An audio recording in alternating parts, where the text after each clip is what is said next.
Hello, this is Marthea with No Box Dance. On today's episode of Meet the Maker, we are joined by choreographer Mackenzie Jones and Samuel Jones, the director. These are the makers behind the Hourglass, which will premiere as both a film installation and live performance at the No Box Dance Film Festival in Dallas this year. Welcome. Hi. Thank you. I thought to start us off, maybe you could each introduce yourselves and tell us a little bit about your work. You can go first, Kenzie. Okay. Hi, my name is Mackenzie Jones. I'm a resident choreographer and also company member with Ballet North Texas in Dallas. And I'm the choreographer of the Hourglass. And my name is Sam Jones. I'm also a dancer with Ballet North Texas. And I've stepped into a role as main videographer there as well. And I directed the film portion of the Hourglass. Wonderful. Welcome. We're both happy to have you all here, and we can't wait to share your work again in Dallas. So I thought maybe, Kenzie, you could start us off by explaining a little bit about your work and the concept. And then maybe, Sam, you could talk more about how you brought this to life on film. Yeah, so the piece takes place in an hourglass, and it's really just about time and the concept of time and how we feel in different portions of our lives and going through emotions and how that affects how we live our life and the time that we do spend with certain people or things like that. And I was really inspired first by the idea of draping the stage in kind of a whitish color. And so you'll see that in the film. And then after that, I found a piece of music actually called the Hourglass that's used in the film. And in my mind, the two kind of correlated. And I was like, oh, draping could kind of look like sand, actually. And so that's where the idea kind of fully came together. And then from there, I was like, why not use real sand? And Sam, what was it like to take this live performance for the stage and then translate it to becoming a film? Part of it was difficult just because the live experience of the performance was so incredible, especially when the sand started coming down towards the end. It really just kind of took the audience's breath away. So that's difficult to translate.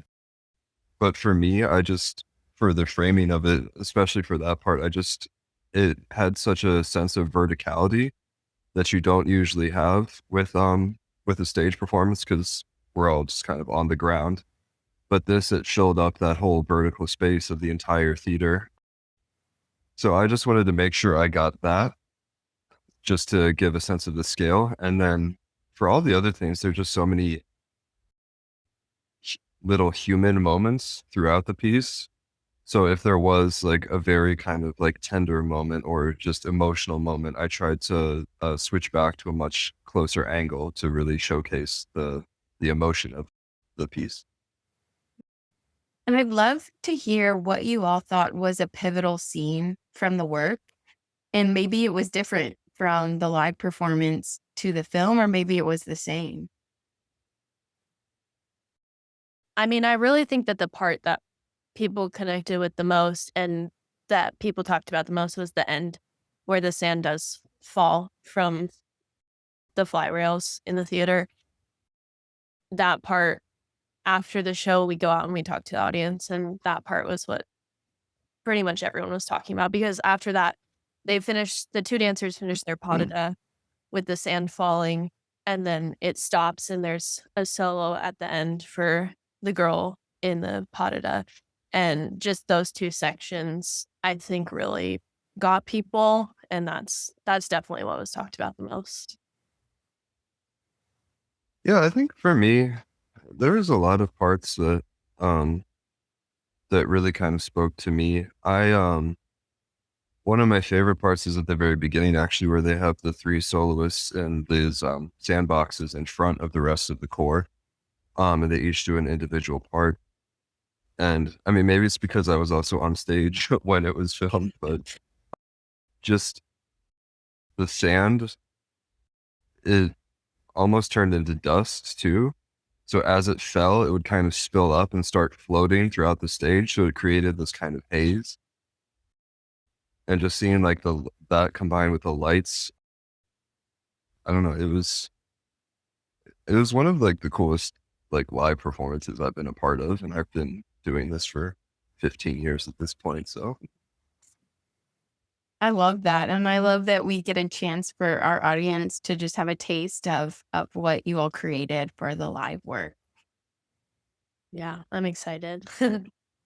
Well, to wrap this up, our tagline here at No Box Dance is say no to the box and yes to the future of dance. So I'd like to ask you both, how do you say no to the box and yes to the future of dance? And maybe Sam, you can start us off. yeah, for sure. I think recently dance has started, it's becoming more and more abstract and getting away from story. And I think that's kind of a shame because as humans, we connect with stories so much.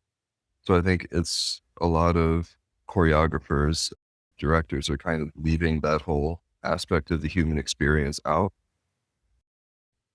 So with this work and with any work that I'm a part of, I try to focus on story more so that the audience really has more that they can connect with rather than just like pretty positions or pretty movements. So it's an actual like deeper meaning that resonates with you on a more emotional level. How about you, Kinsey?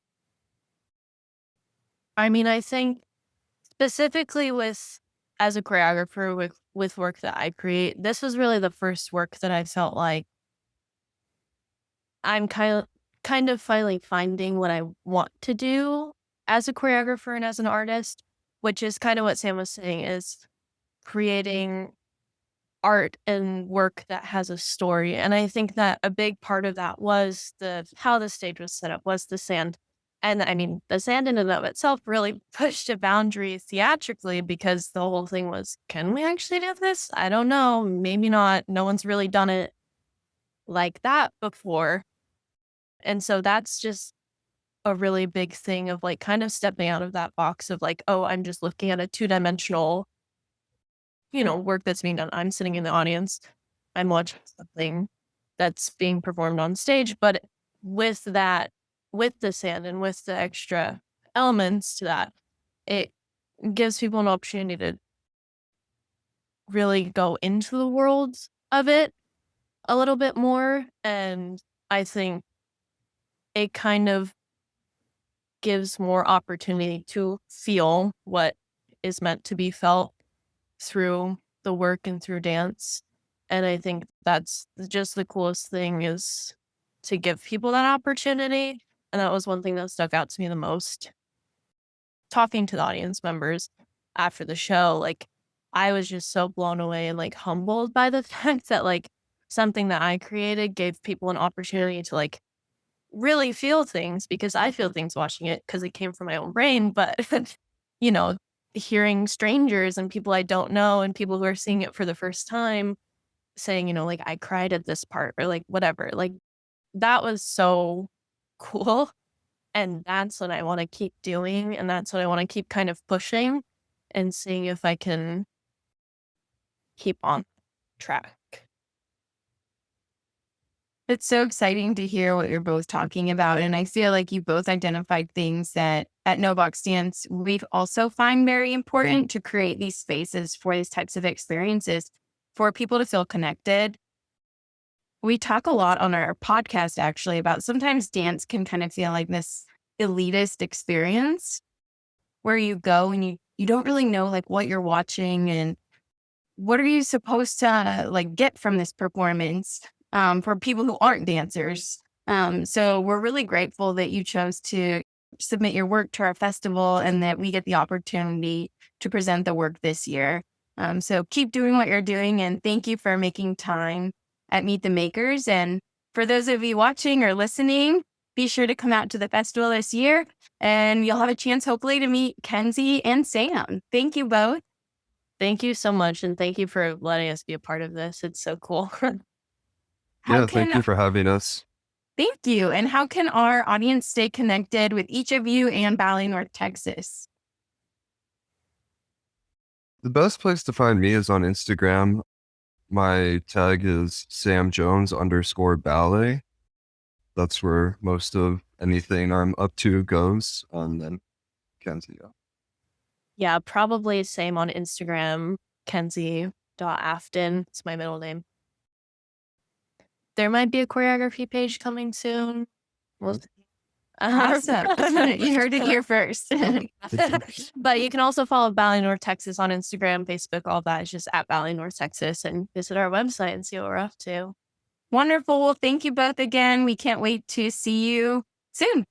Yeah, perfect. Awesome. So much. Well, thank y'all. You were awesome. We'll be in touch with more details once we edit everything. And we're going to be sending along different like press assets and things like that as we get closer to the festival. So thank y'all. Cool. Awesome. Thank you. Have a good weekend. You too. You too. Bye. All right, bye.